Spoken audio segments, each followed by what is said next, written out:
Chers amis auditeurs, bonjour, nous vous saluons toujours au puissant nom de notre Seigneur et Sauveur Christ Jésus. Eh bien, nous poursuivons notre entretien avec vous.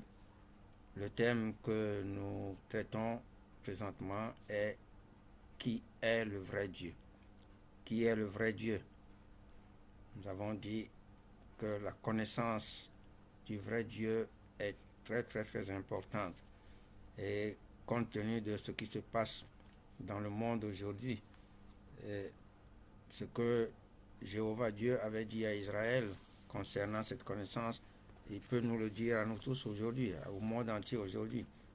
Dans le livre d'Osée, nous l'avons lu, Jéhovah Dieu peut nous dire la même chose, ce qu'il avait dit. Osée 4.1, écoutez la parole de Jéhovah, de l'Éternel, enfant d'Israël. Car l'Éternel a un procès avec les habitants du pays. L'Éternel a un procès avec les habitants du monde entier aujourd'hui. Et parce que quoi? Parce qu'il n'y a point de vérité, point de miséricorde, point de vérité, point de miséricorde, point de connaissance de Dieu dans le pays. Donc, la même chose peut être dit. Pour soi, c'est ça notre objectif, est de bien faire connaître le seul vrai Dieu, et afin d'éviter à tous ceux qui veulent l'adorer de commettre l'idolâtrie ou l'iniquité. C'est important. Donc, c'est pourquoi la première partie de cet entretien, nous l'avons vu dernièrement, et effectivement, on a dit pourquoi il faut chercher à connaître le seul vrai Dieu. Évidemment, nous l'avons dit, c'est pour éviter de commettre l'iniquité. Et quand on commet l'iniquité, ce qui consiste à adorer autre chose, un autre être, y compris Jésus-Christ, à la place du seul vrai Dieu, alors on sera rejeté comme Christ l'a dit, Matthieu 7, 21 à 23, relisez vous-même. Ceux qui me disent Seigneur, Seigneur, alors nous avons bien précisé là-bas que le problème se situe entre lui, Jésus-Christ, et le Père. Alors, beaucoup de gens lui disent aujourd'hui Seigneur Jésus, Seigneur, Seigneur, en le mettant à la place du Père. Donc, ceux qui me disent Seigneur, Seigneur, n'entreront pas tous dans le royaume de Dieu. Mais celui-là seul qui fait la volonté de mon Père, la volonté du Père, c'est que nous passions par le Fils pour venir à lui, mais ce n'est pas mettre le Fils à sa place. La volonté du Père, c'est que nous croyons en celui qu'il a envoyé. C'est ce qu'il a dit. L'œuvre de Dieu, c'est que vous croyez en celui qu'il a envoyé. Celui que Dieu a envoyé n'est pas Dieu. Dieu ne sait pas envoyer. On l'a bien dit. Il a envoyé quelqu'un d'autre. Alors on ne met pas l'envoyé à la place de l'envoyeur. Donc en Matthieu 7, disons bien que le problème se situe entre Jésus-Christ, à qui les gens disent Seigneur Jésus, Seigneur Jésus. Et mais il a dit, après, plusieurs me diront à ce jour-là, Seigneur, Seigneur, n'avons-nous pas prophétisé par ton nom? N'avons-nous pas chassé des démons par ton nom? N'avons-nous pas fait des miracles par ton nom? Mais qu'est-ce qu'il dit? Alors moi, je leur dirai ouvertement, retirez-vous de moi. Je ne vous ai jamais connu. Vous qui commettez quoi? L'iniquité. Donc, l'iniquité, c'est entre lui et le Père. Et parce que on l'a adoré à la place du Père. Donc, c'est capital.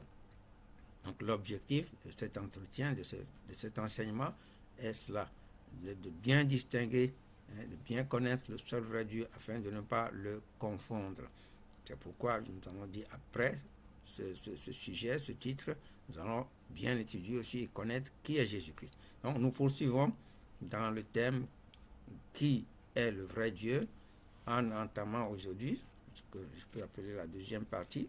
Donc, première partie, pourquoi connaître le seul vrai Dieu, nous l'avons vu la dernière fois. Et deuxième partie, donc pour bien connaître Dieu, nous allons étudier sur sa nature, donc la nature, les noms et les titres de Dieu. Pour bien connaître quelqu'un, la connaissance doit être profonde, intime, parfaite. Donc, pour bien connaître quelqu'un, il faut bien le connaître sous tous ses aspects, sous tous les aspects. Donc, la nature, c'est capital. Donc, nous allons commencer par la nature de Dieu. Le vrai Dieu, quelle est sa nature? C'est très très important, tous les aspects, parce que la nature, qu'est-ce que c'est que la nature d'un être? Ben, la nature d'un être l'identifie entièrement, le classe entièrement dans une catégorie donnée. Donc, la nature de Dieu, ben, nous ne l'avons pas connue jusqu'à ce que Jésus-Christ vienne. Il est dit que le Fils de Dieu apparut pour nous faire connaître. C'était sa mission. Personne n'a jamais vu Dieu. Le Fils unique de Dieu est celui qui l'a fait connaître, donc, de façon parfaite. Mais Dieu était là toujours à travailler depuis l'Ancien Testament, à partir depuis la création, mais à partir du moment où il a choisi Abraham, qu'à partir de lui naîtra une grande nation, une grande postérité, ben, Dieu a commencé à se faire voir sous plusieurs formes, sous plusieurs aspects. Mais comme il a dit à Moïse que l'homme ne peut me voir et vivre, donc il prenait plusieurs formes pour se faire manifester. Et dans l'Ancien Testament, on trouve beaucoup, on parle de l'ange de Dieu. L'ange de Dieu, la Bible nous définit ce que c'est que les anges. Parce que nous entendons certains pasteurs dire à leurs fidèles, et ils retiennent ça, que quand la Bible dit l'ange de Dieu, que c'est Dieu lui-même. L'ange de Dieu ne peut pas être Dieu. De même que l'homme de Dieu ne peut pas être Dieu. L'homme de Dieu parle de la part de Dieu ou pour Dieu. L'ange de Dieu, même, c'est un prophète, c'est un envoyé de Dieu. La Bible nous définit les anges comme des esprits au service de Dieu. Et pour œuvrer nous en faveur de nous les hommes qui avions besoin du salut. En Hébreu 1, vous allez voir ça, Hébreu 1, je crois, vers le verset 13 ou 14 par là. Les anges sont des esprits au service de Dieu. Dieu les envoie pour accomplir sa volonté. Ils sont au service de Dieu et ils sont à notre... ils travaillent pour notre salut aussi. Il les envoie pour nous instruire, pour faire sa volonté pour nous. Donc, quand on dit l'ange de Dieu, c'est pas Dieu. Donc Dieu, nous disons dans l'Ancien Testament, s'est manifesté sous plusieurs formes. Donc les anges se matérialisent sous forme humaine pour parler aux humains. Et donc quand l'ange de Dieu dit ou bien je dis, c'est qu'il parle pour Dieu. C'est comme le prophète qui parle pour Dieu, il utilise la première personne, je. Et quand il utilise la troisième personne, il parle de la part de Dieu. Donc, on a vu l'ange de Dieu dans le buisson ardent que Moïse a vu, et la nuée pour les enfants d'Israël. Dieu s'était manifesté dans la nuée devant eux pour les conduire. Donc, tout ça, c'était des formes physiques pour que nous, les humains, nous puissions constater sa présence. Mais depuis que il a précisé, pourtant il a précisé, quand Moïse a voulu le connaître plus intimement, il lui a dit que tu ne peux pas me voir en face, tu ne peux pas me voir et vivre, l'homme ne peut pas me voir et vivre. Donc certaines religions, notamment je crois les Mormons, disent que leur fondateur, Joseph Smith, dans une forêt avait vu Dieu, que Dieu est en chair et en os. Mais ça c'est une aberration aussi. Il ne faut pas dire des choses abominables pour contredire la parole de Dieu. Alors, celui qui nous a mieux fait connaître Dieu, c'est Jésus-Christ. Comme je l'ai cité tout à l'heure, en Jean 1, 18, il dit « Personne n'a jamais vu Dieu ». Alors, personne n'a jamais vu Dieu et personne ne peut le voir. C'est ce que l'apôtre Paul nous écrit aussi en 1 Timothée 6. Personne, il est invisible, personne ne peut le voir et vivre. Donc, c'est le Fils, Jésus-Christ, qui nous l'a fait connaître. Et c'est lui.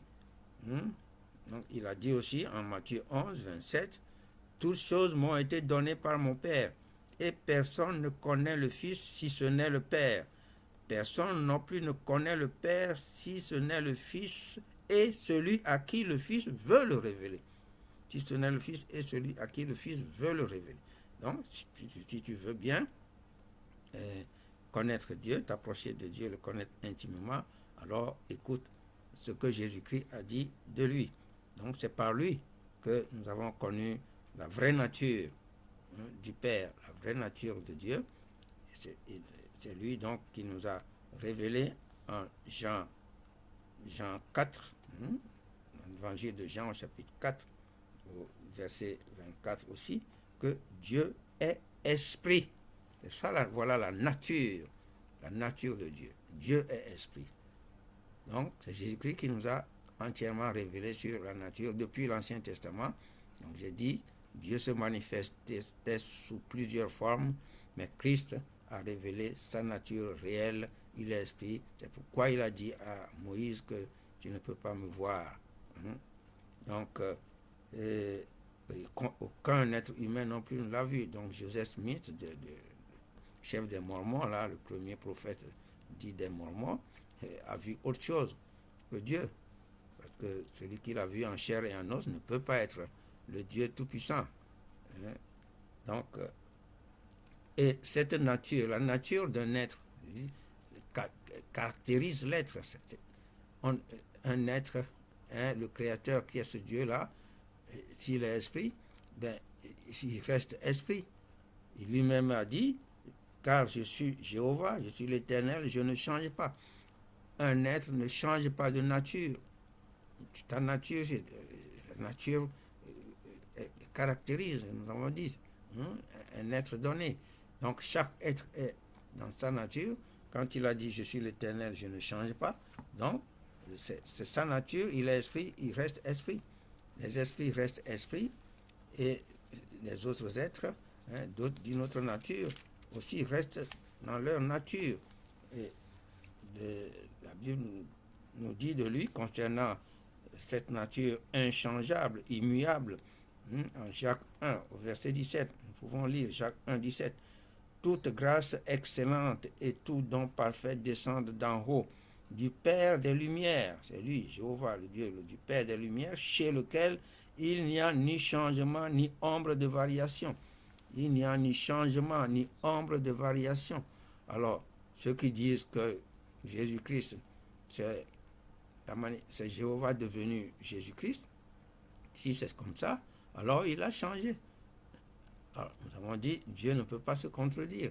Il a dit, s'il a dit en Malachie 3,6 que je suis Jéhovah, l'Éternel, je ne change pas, je ne peux pas changer.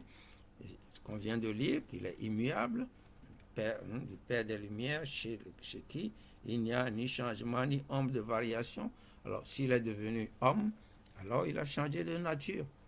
Esprit devenu homme. Et ça, c'est ce qui est impossible. Donc, les esprits restent des esprits. Il a créé des êtres spirituels. Les anges, ils restent des êtres spirituels. Ils peuvent temporairement emprunter un corps s'ils veulent se manifester à nous les humains, mais c'est temporaire. Ils n'ont pas de corps. Et ils empruntent ce corps-là. Quand Dieu veut se manifester, il envoie ses anges se matérialisent, se manifestent, prennent un corps humain pour pouvoir s'adresser à nous les humains.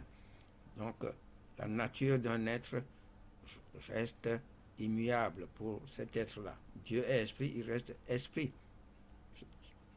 Retenez cela, c'est important par rapport à Jésus-Christ. Nous allons voir ça quand nous allons étudier qui est Jésus-Christ. Donc, voilà la nature de Dieu. Cette nature est immuable. Dieu ne peut pas changer, il ne peut pas devenir un être d'une autre nature. Les noms de Dieu. Donc, nous sommes en train de bien connaître. Donc, retenez, Dieu, il est esprit, il reste esprit. Comme Jésus-Christ a dit, après sa résurrection, quand les disciples ont cru voir en lui un esprit, il a dit, un esprit n'a ni chair ni os, comme vous voyez, comme vous me voyez, vous le voyez en moi. Vous voyez, un esprit n'a ni chair ni os. Donc, si Joseph Smith des Mormons a vu un être humain en chair et en os, comme il a dit lui-même, alors ça ne peut pas être Dieu qui est esprit. Jésus-Christ a dit, un esprit n'a ni chair ni os.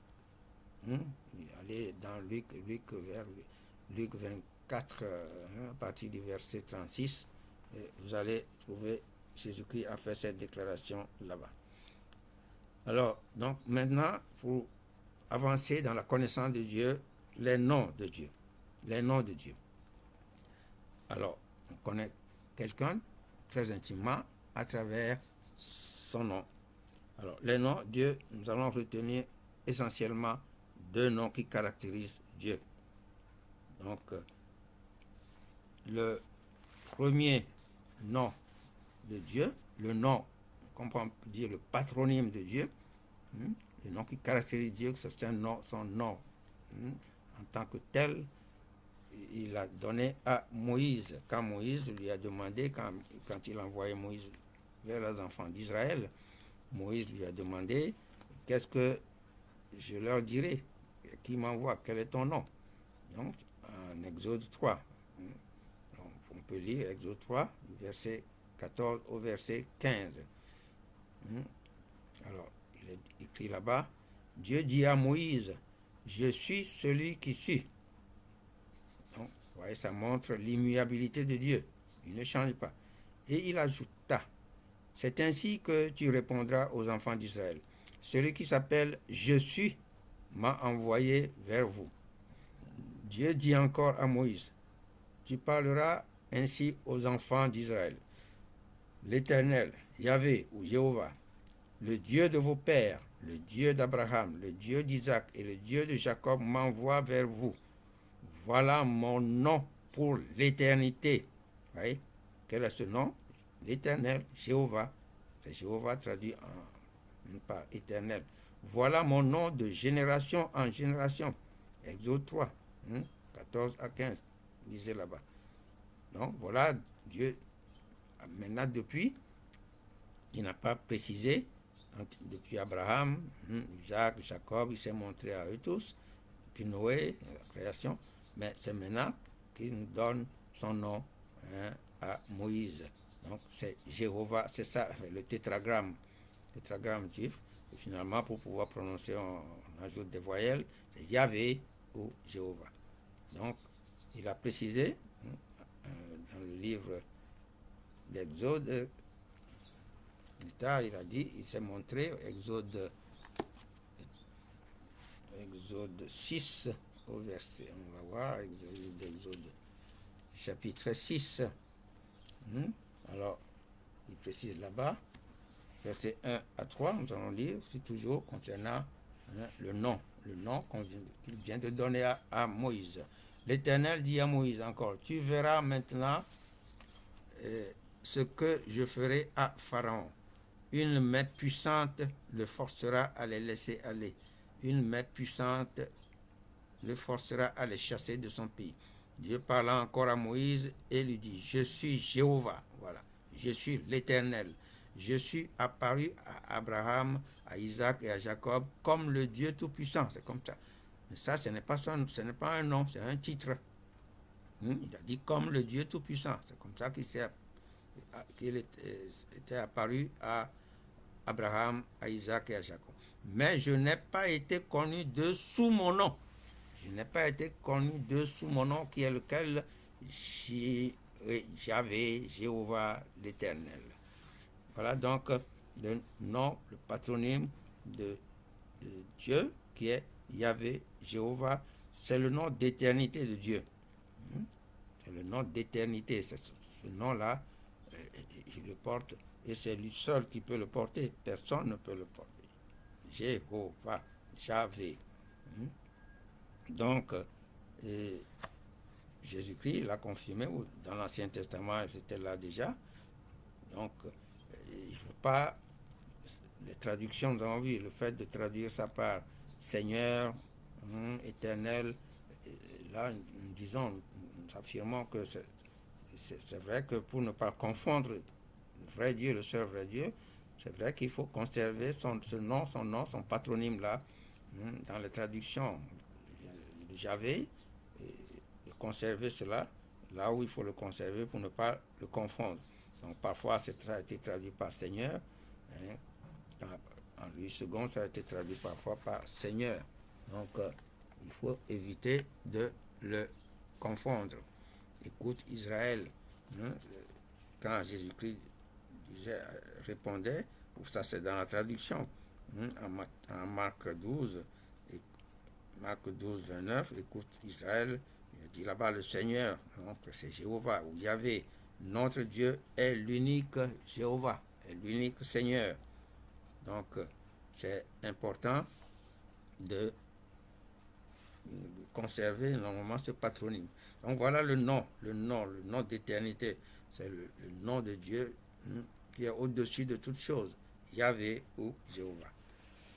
Maintenant, par rapport à la création, au commencement, Dieu créa.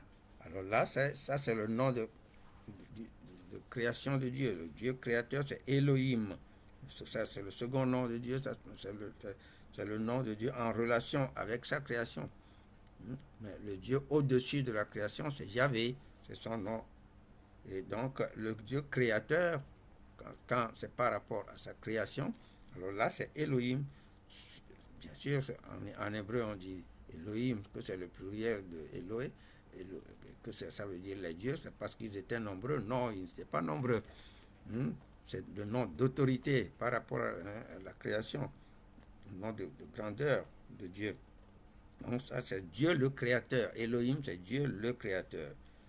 C'est ça au commencement. Dieu, Elohim, créa les cieux et la terre. Donc, Jésus-Christ a reconnu le Père comme le Dieu créateur. Quand les Juifs lui posaient la question, nous allons voir dans l'évangile de Matthieu, au chapitre Matthieu au chapitre 19.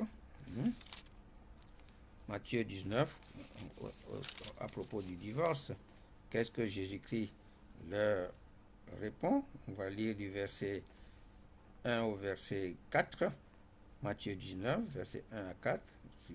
Lorsque Jésus eut achevé ses discours, il quitta la Galilée et alla dans le territoire de la Judée au-delà du Jourdain. Une grande foule le suivit et là, il guérit les malades. Les pharisiens l'abordèrent et dirent, pour l'éprouver, est-il permis à un homme de répudier sa femme pour un motif quelconque?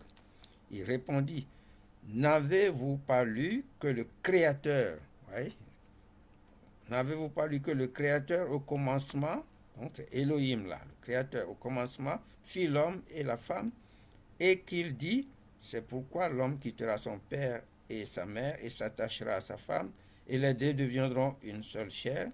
Ainsi, ils ne sont plus deux, mais ils sont une seule chair. Que l'homme donc ne sépare pas ce que Dieu, Elohim, a joint. Ce que Dieu a joint. Donc, là, Jésus-Christ, utilisant Elohim, la création de Dieu, il attribue, la création du monde, il l'attribue, et de l'homme et de la femme à Dieu. C'est la même situation se présente en Marc chapitre 10, on peut trouver ça là-bas aussi. Il dit là-bas, Marc 10, verset 2, et suite, les pharisiens l'abordèrent et pour l'éprouver, ils lui demandèrent s'il est permis à un homme de répudier sa femme. Il leur répondit, que vous a prescrit Moïse? Moïse, dirent-ils, a permis d'écrire une lettre de divorce et de répudier. Et Jésus leur dit, c'est à cause de la dureté de votre cœur que Moïse vous a donné ce précepte. Mais au commencement de la création, Dieu fit l'homme et la femme. Au commencement de la création, Dieu, Elohim, fit l'homme et la femme. C'est pourquoi l'homme quittera son père et sa mère et s'attachera à sa femme. Et les deux deviendront une seule chair. Ainsi, ils ne sont plus deux, mais ils sont une seule chair. Que l'homme donc ne sépare pas ce que Dieu a joint. Même chose. Donc, Jésus-Christ précise, c'est Dieu qui fit l'homme et la femme, et non pas lui, Jésus-Christ, parce que c'est un passage de la Bible, c'est ça ce qu'on a dit, la Bible ne peut pas se contredire, si c'est la parole de Dieu, elle ne peut pas se contredire. Donc, nous le verrons en parlant des attributs de Dieu. Donc, il ne peut pas avoir deux créateurs. Si la Bible nous dit au commencement, Dieu créa, et Jésus-Christ vient de le confirmer, que le seul créateur, que c'est Dieu, c'est Elohim. Voilà le second nom de Dieu, le nom de Dieu, le Dieu créateur. Donc, Dieu, par rapport à sa création, nous pouvons retenir ce nom-là. Ce n'est pas Jéhovah, c'est le nom au-dessus de la création. C'est pourquoi nous trouvons pour la création, le chapitre 1 de Genèse narre le récit de la création. C'est pourquoi c'est au chapitre 2 seulement que nous allons trouver Jéhovah. Donc c'est Elohim, chapitre 1 donne le récit de la création, c'est là, c'est Elohim.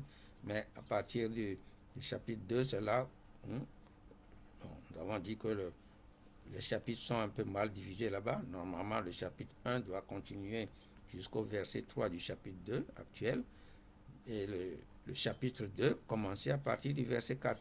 Et donc, c'est à partir de ce verset 4 du chapitre 2 actuel qu'on voit, voici les origines des cieux et de la terre, quand ils furent créés. Lorsque l'éternel Dieu, voilà, l'éternel Dieu, c'est Jéhovah Dieu. C'est comme ça que nous devons l'appeler. Jéhovah Dieu. L'éternel Dieu, bon, encore ça va, parce que c'est lui seul qui est le Dieu d'éternité. L'éternel Dieu, Jéhovah Dieu, fit une terre et des cieux. Donc, voilà le Dieu au-dessus de sa création. De sa création.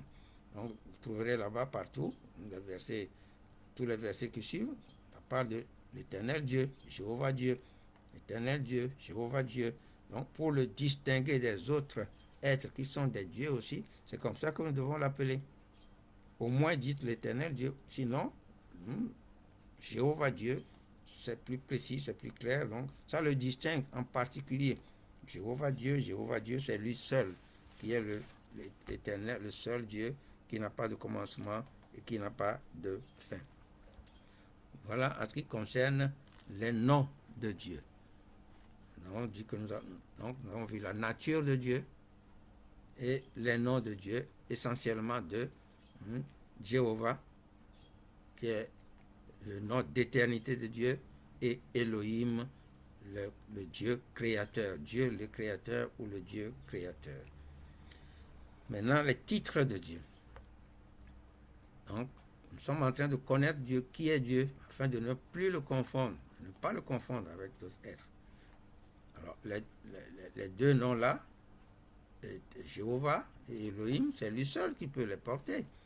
Voyons que Jésus-Christ vient de préciser que c'est lui le Dieu créateur. Ce n'est pas lui, Jésus-Christ, qui est le Dieu créateur. Donc, les titres de Dieu, les titres sont des noms de fonctions ou des qualifications fonctionnelles. C'est ce que la personne fait. C'est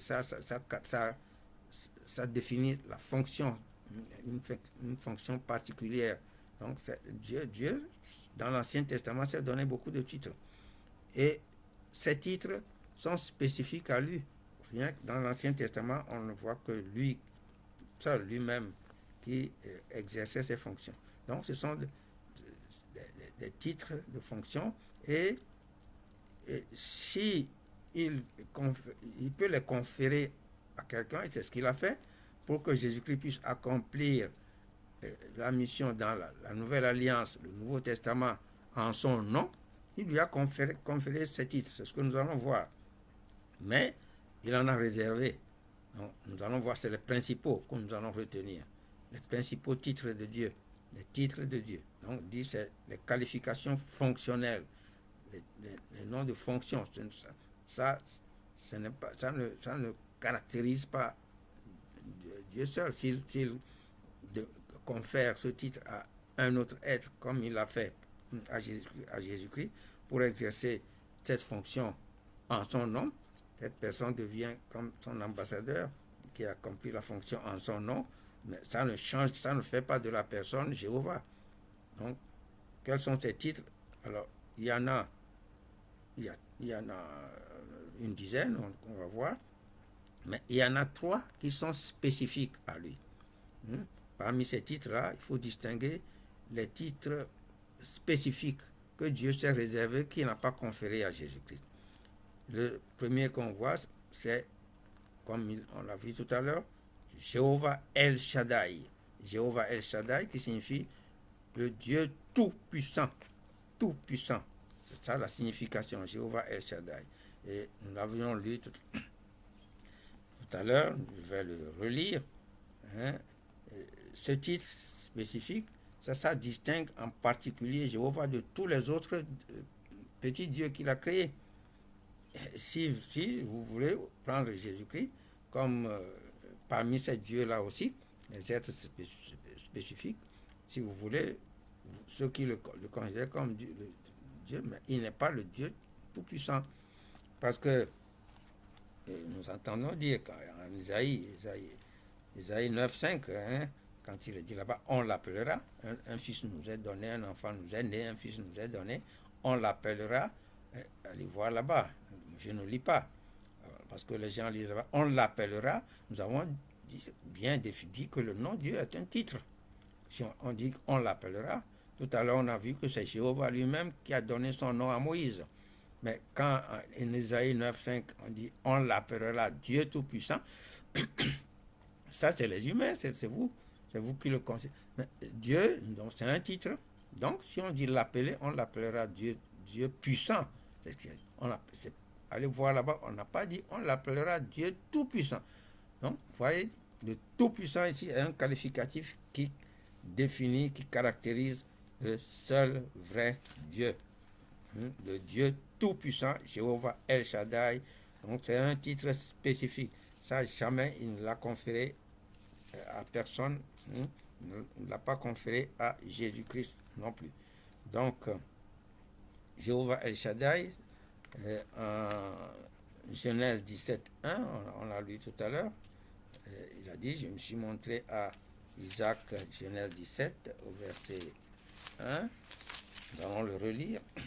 Il est écrit là-bas, lorsque Abraham fut âgé de 99 ans, l'Éternel apparut à Abraham et lui dit, je suis le Dieu Tout-Puissant, marche devant ma face et sois intègre. Vous voyez, il s'est distingué ainsi par rapport à ces autres êtres qui sont des dieux qu'il a créés. Il dit, je suis le Dieu Tout-Puissant. C'est lui seul qui est le Tout-Puissant. Donc, c'est pourquoi, plus loin, en Exode 6, il a dit à Moïse, je me suis montré, comme il a dit en Exode 6, versets 2 et 3, Dieu parlant encore à Moïse lui dit, je suis, là son nom, Jéhovah, l'Éternel, je suis apparu à Abraham, à Isaac et à Jacob comme le Dieu Tout-Puissant, mais je n'ai pas été connu de sous mon nom, Jéhovah. Donc, Dieu Tout-Puissant, ce n'est pas un nom, c'est un titre. Ce n'est pas son nom. C'est un titre qui caractérise le Dieu, le Tout-Puissant. Le second titre spécifique que Dieu s'est réservé, qui n'a pas conféré non plus à Jésus-Christ, c'est Jéhovah Elion. Jéhovah Elion, l'Éternel, le Très-Haut. L'Éternel, le Très-Haut. En Genèse, nous verrons que c'est devant Melchisedec, après avoir gagné les rois là, après la guerre, en Genèse 14, que nous trouvons ce titre spécifique de Dieu. Devant Melchisedec, Genèse chapitre 14, nous pouvons voir là-bas, à partir du verset 18, il a écrit, Melchisedec, roi de Salem, fit apporter du pain et du vin. Il était sacrificateur du Dieu Très-Haut. Oui, Melchisedec, sacrificateur du Dieu Très-Haut. Nous entendons certains pasteurs enseigner aussi à leurs ouailles que Melchisedec, que c'est Dieu lui-même. Non, ou bien c'est Jésus-Christ, je ne sais pas. Non, que c'est Dieu lui-même qui s'appelle Melchisedec. Dieu lui-même ne peut pas être son propre sacrificateur. Il était sacrificateur du Dieu Très-Haut. il bénit Abraham et dit, béni soit Abraham par le Dieu très haut, maître du ciel et de la terre. Béni soit le Dieu très haut qui a livré tes ennemis entre tes mains. Donc c'est lui seul, Jéhovah seul, qui est le très haut. Il est le tout-puissant, le très haut, Jéhovah Elion. C'est ce que nous confirme le psaume 83 aussi. C'est psaume 83. Donc, nous sommes en train de voir les titres de Dieu. Les titres, alors, et parmi les titres, il y a 3 qui sont réservés, qui caractérisent Dieu lui-même tout seul. Psaume 83, le dernier verset, verset 19, il dit qu'il sache que toi seul, dont le nom est Jéhovah, voyez-vous, ici, verset 19, il y a les deux là, il y a le nom, et qu'il sache que toi seul, dont le nom est Jéhovah et l'Éternel, tu es le très haut sur toute la terre. Hein? Un titre spécifique, ça caractérise Jéhovah Dieu seulement. Tu es le très haut sur toute la terre.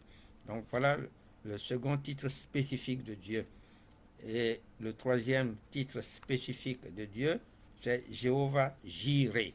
Jéhovah Jireh, qui signifie l'Éternel qui pourvoit.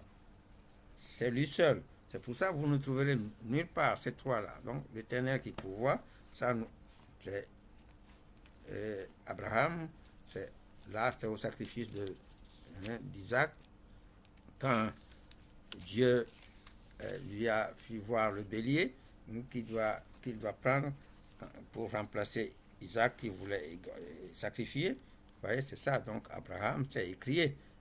Genèse 22. Il est écrit là-bas à partir du verset 13, c'est le verset 14 où on trouve Jéhovah Jireh. Verset 13 dit, Abraham leva les yeux et vit derrière lui un bélier retenu dans un buisson par les cornes. Et Abraham alla prendre le bélier et l'offrit en holocauste à la place de son fils, Isaac bien sûr. Et 14, Abraham donna à ce lieu le nom de Jéhovah Jireh. C'est pourquoi l'on dit aujourd'hui, à la montagne de Jéhovah, à la montagne de l'Éternel, il sera pourvu. Donc, c'est Dieu qui pourvoit. C'est lui seul, c'est lui le... Donc, c'est ça aussi, c'est réservé. C'est Dieu, c'est lui le Créateur, tout lui appartient, c'est lui qui donne. Et Jésus-Christ, nous le verrons, n'est que son intendant, enfin, son premier héritier. Donc, l'héritier peut disposer des biens de son Père. Mais ce n'est pas Jésus-Christ qui donne, c'est pourquoi nous allons l'étudier. Que celui qui donne, le Jéhovah Jireh, c'est pourquoi nous demandons à Dieu par Jésus-Christ, au nom de Jésus-Christ. Mais nous allons voir ce que beaucoup de gens font leur demande à Jésus-Christ, au nom de Jésus-Christ. C'est une aberration, c'est illogique. On ne demande pas quelque chose à quelqu'un au nom de la même personne. Nous allons étudier tout ça, vous voyez, des incorrections, vraiment des choses qui ne sont pas à leur place. Donc, celui qui donne, c'est le Jéhovah Jireh, c'est à lui qu'il faut demander tout ce que vous demanderez, Père, en mon nom, c'est ça. Donc, ce n'est pas à Jésus-Christ qu'il faut demander. Il ne faut pas que j'anticipe. Nous allons étudier tout ça en détail au fur et à mesure. Et donc, voilà les 3 titres spécifiques de Dieu.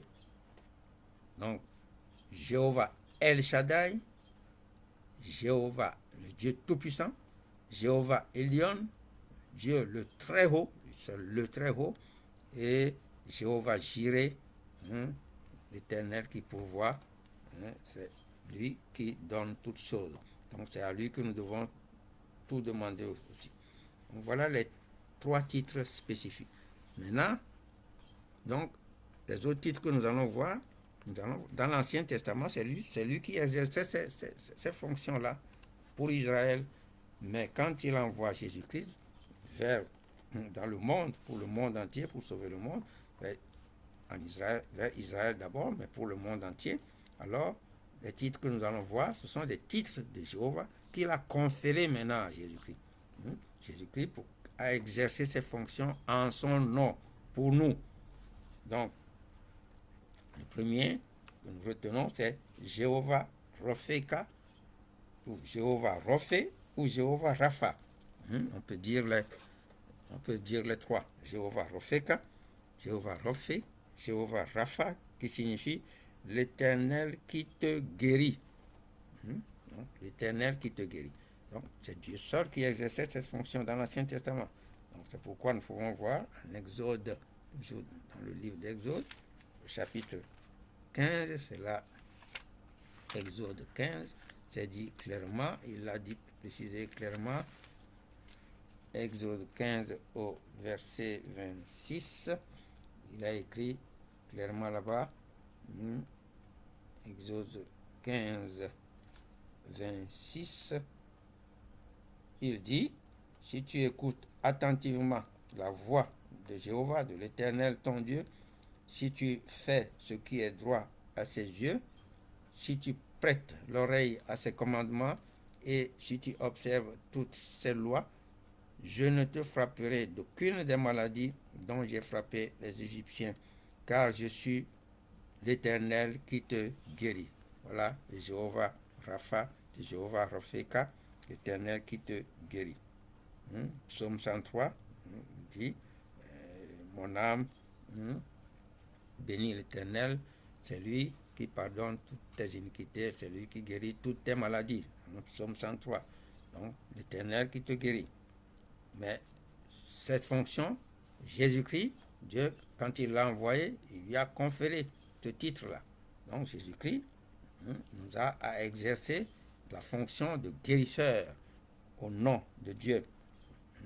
N'oublions pas, Jésus-Christ a dit, je ne vais pas lire, Jean 14 au verset 10, que mais les œuvres qu'il faisait, c'était le Père qui demeurait en lui qui faisait les œuvres.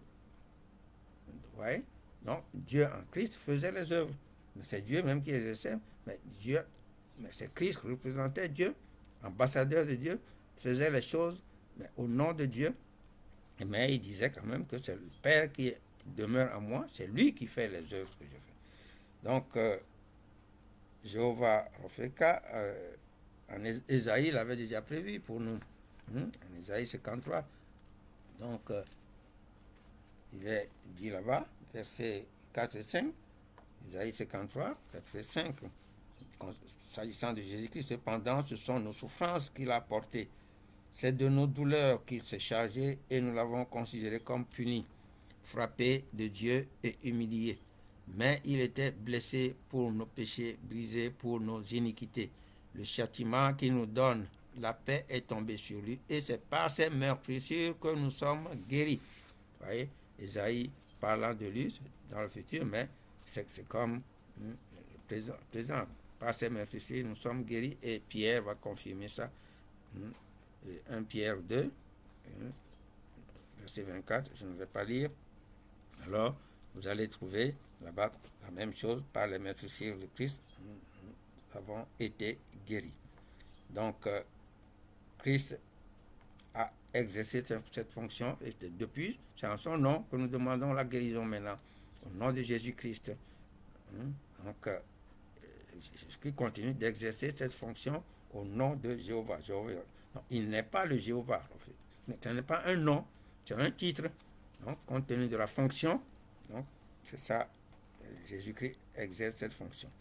Ensuite, l'autre titre conféré à Jésus-Christ, Jéhovah Shalom, l'Éternel paix. L'Éternel paix, Juge 6, 24. Je donne les références, noter les références. Peut-être on ne va pas les lire tous. Juge 6, au verset 24, nous pouvons lire, ça c'est Gédéon.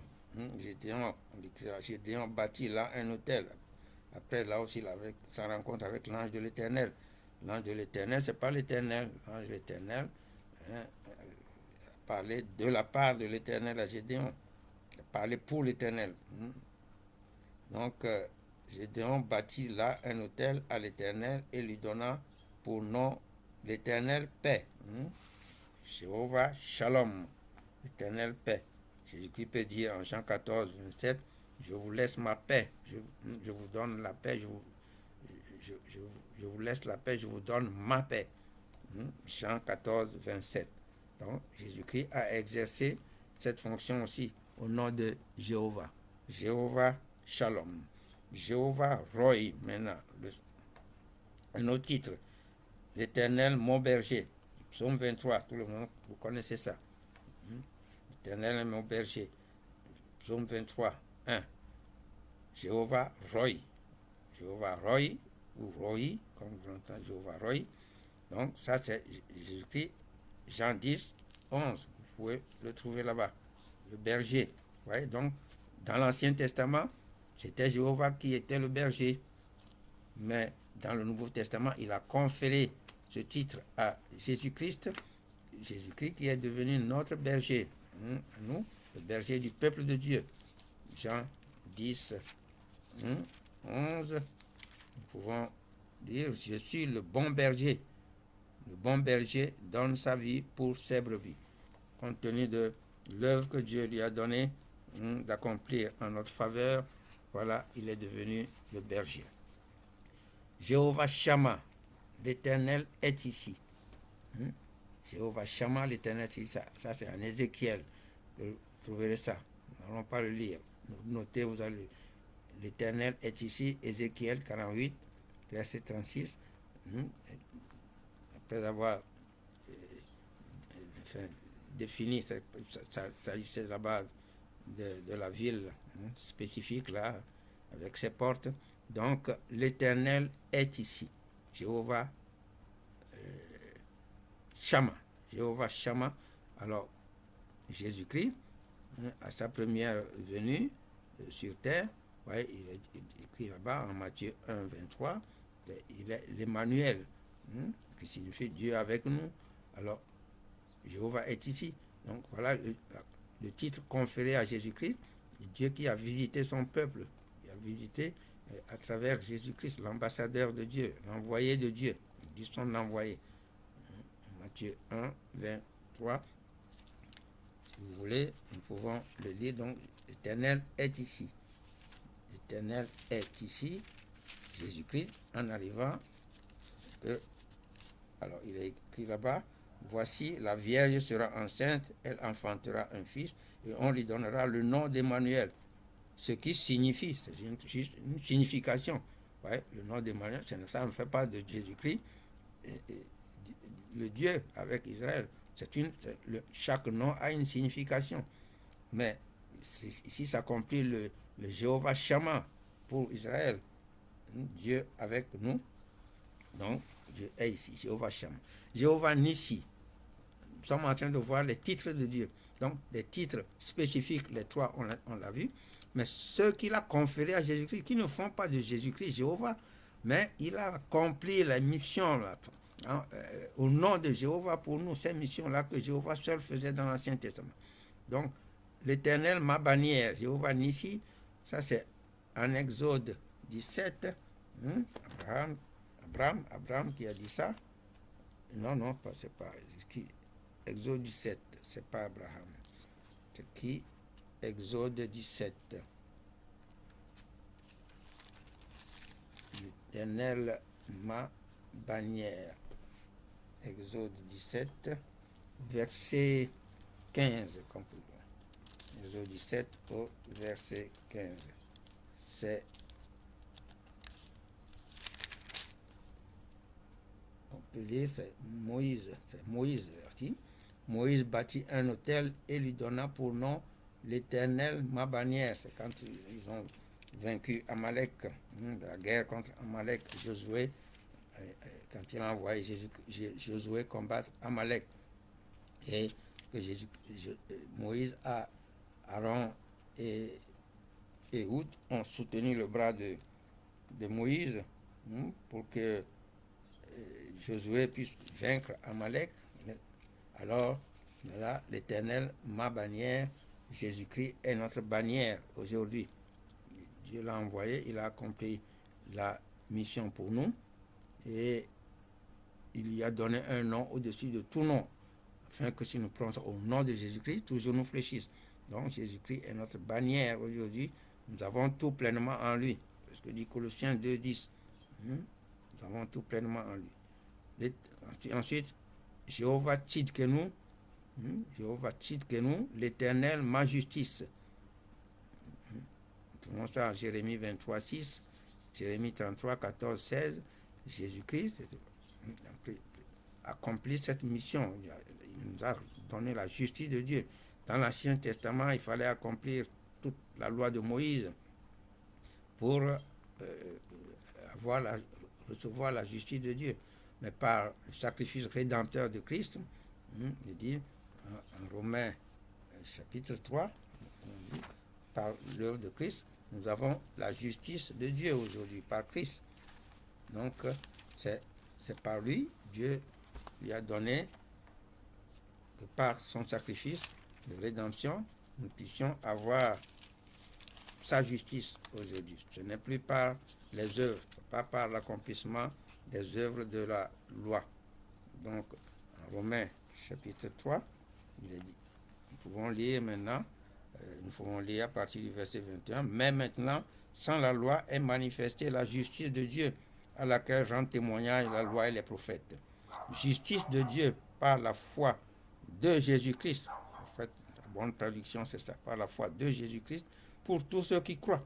Il faut croire en Christ pour recevoir sa foi. Il n'y a point de distinction, car tous ont péché et sont privés de la gloire de Dieu. Et ils sont gratuitement justifiés par sa grâce, par le moyen de la rédemption qui est en Jésus-Christ. C'est lui que Dieu a destiné par son sang à être pour ceux qui croiraient victime propitiatoire, afin de montrer sa justice, parce qu'il avait laissé impunis les péchés commis auparavant au temps de sa patience, afin, dis-je, de donner sa justice dans le temps présent, de manière à être juste tout en justifiant ceux qui ont la foi de Jésus-Christ. Donc, voilà, Jéhovah cite que nous, l'Éternel, notre justice ou ma justice. Donc, Romains 19, si tu confères de ta bouche le Seigneur Jésus, si tu crois que Dieu a été mort, alors tu seras sauvé. C'est la justice. Justice de Dieu par Jésus-Christ. Jéhovah Mekadishkem. Le suivant, Jéhovah Mekadishkem, l'Éternel qui sanctifie. Alors, c'est Exode 31, 13. Vous voyez que dans l'Ancien Testament, c'est Dieu seul qui exerce, Dieu lui-même qui exerçait ses fonctions. Jéhovah Mekadishkem, l'Éternel qui sanctifie. Donc, vous trouverez ça en Exode 31 au verset 13. Parle aux enfants d'Israël et dis-leur, vous ne manquerez pas d'observer mes sabbats, car ce sera entre moi et vous, et parmi vos descendants un signe auquel on connaîtra que je suis l'Éternel qui vous sanctifie. Que je suis l'Éternel qui vous sanctifie. Jéhovah Mekadishkem. Et il a conféré ce titre à Jésus-Christ, bien sûr, mais Jésus-Christ a prié pour nous dans sa grande prière en Jean 17. Jean 17 au verset 17 aussi. Il a demandé au Père, Père, sanctifie-les. Ouais, c'est Dieu qui fait, mais par Jésus-Christ, par l'entremise de Jésus-Christ. Sanctifie-les par ta vérité. Ta parole est la vérité. Jean 17, verset 17 à 19, et nous allons voir que Jésus-Christ dit, je me sanctifie. Nous allons lire ça, je ne lisais pas. Donc on va lire, verset 17 à 19, Jean 17. Donc, sanctifie-les par ta vérité, ta parole est la vérité. Vous voyez, c'est la parole de vérité qui sanctifie. Ce n'est pas n'importe quelle parole. C'est une parole de vérité qui va sanctifier. Et comme tu m'as envoyé dans le monde, je les ai aussi envoyés dans le monde. Et je me sanctifie moi-même pour eux, afin qu'eux aussi soient sanctifiés par la vérité. Vous voyez, donc, en hébreu, il est écrit, Hébreux 2, verset 11, dit, car celui qui sanctifie et ceux qui sont sanctifiés sont tous issus d'un seul. Jésus-Christ et nous sommes issus d'un seul, c'est Jéhovah le Père. C'est pourquoi il n'a pas honte de les appeler frères. Voyez, Jésus-Christ est notre frère. Il n'est pas notre père, il est notre frère. Et nous avons tous un même père. Celui qui sanctifie et ceux qui sont sanctifiés sont issus du même père, Jéhovah. Donc, Jéhovah, Mekadishkem, l'Éternel qui sanctifie. Jéhovah Zébaoth, voilà notre titre de Dieu. Nous sommes en train de connaître le seul vrai Dieu. Donc, on a des titres de fonctions qu'il exerçait dans l'Ancien Testament, l'Éternel des armées. Ça, vous trouvez ça beaucoup dans Zacharie, dans le livre de Zacharie. L'Éternel des armées, Zacharie 1 et verset 3, beaucoup. Dans Zacharie, ce titre est beaucoup utilisé. Jéhovah Zébaoth, l'Éternel des armées. Mais Jésus-Christ exerce bien cette fonction en notre faveur aujourd'hui. Depuis qu'il a vaincu, c'est lui qui a combattu le diable, il a vaincu. Et en Apocalypse, on verra, en Apocalypse 19, vous pouvez lire, celui qui est descendu du ciel sur un cheval blanc, alors qu'il va combattre le diable et son camp. Donc, Jéhovah Zébaoth, l'Éternel des armées, donc conféré à Jésus-Christ aussi. Dans l'Ancien Testament, c'est Dieu lui-même qui exerçait cette fonction. Jéhovah même.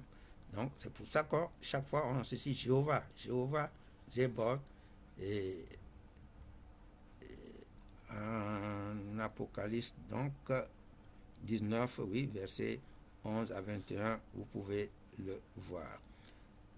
L'autre titre suivant, Jéhovah Jéhoshua maintenant, d'où le nom Jéhoshua ou Jésus-Christ, le nom de Jésus. Alors, Josué, tout ça là, c'est ce nom-là. Donc, c'est Jéhovah est salut.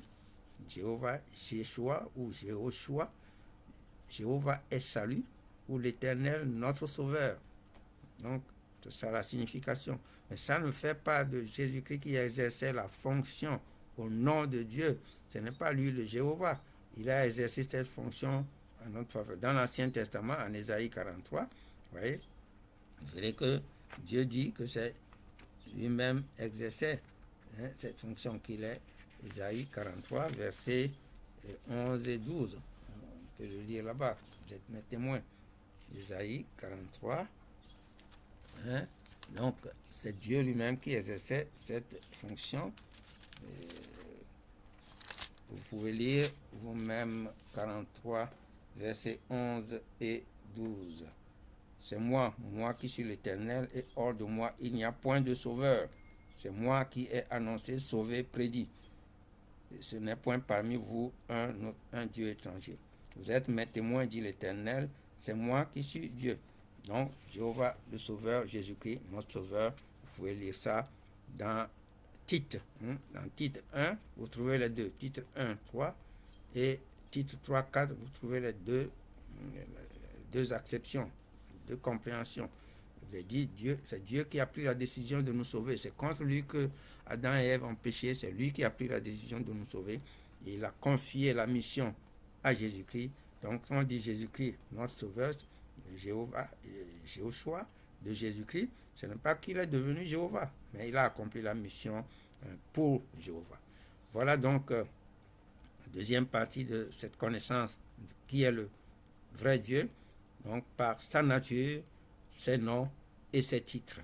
La prochaine fois, en troisième partie, nous allons terminer celle-là où nous allons le connaître entièrement maintenant, étudier les attributs de Dieu. Les attributs de Dieu sont des qualificatifs de Dieu, et comme on a vu, certains lui seront spécifiques aussi, et d'autres, il peut les partager avec ses enfants. Donc, voilà, connaissez Dieu parfaitement afin de ne pas le confondre avec d'autres êtres.